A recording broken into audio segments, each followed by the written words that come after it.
It feels like every day we hear about the perils of sugar connected to the obesity crisis and the surge in people with diabetes.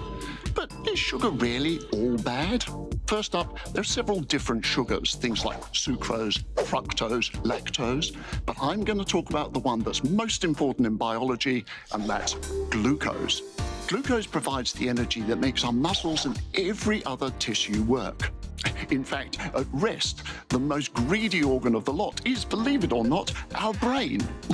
Yes, the old grey matter might be just 2% of our body weight, but it mops up a whopping quarter of all our glucose, even more in childhood. So, to power up this whole body, we must have heaps of sugar circulating, right? Wrong.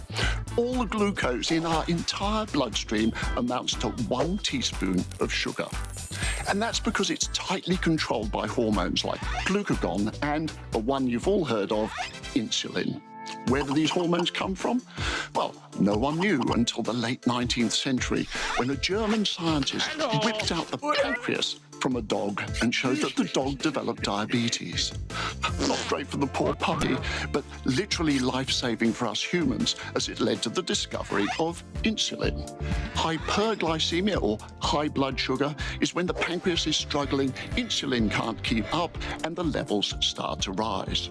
Get past a certain point, and that's diabetes. Hypoglycemia, on the other hand, low blood sugar, is a major concern for those on diabetic medications, so monitoring is essential. These days, we have wearable patches which can give you continuous glucose readings, which is essential for people with diabetes, but there's been a bit of a fad for those without diabetes. Is that really necessary?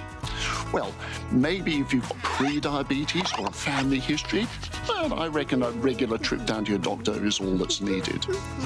Besides, you'd be much better off spending those thousands of dollars that it costs on some extra fresh veggies and my favourite piece of exercise equipment, the rowing machine.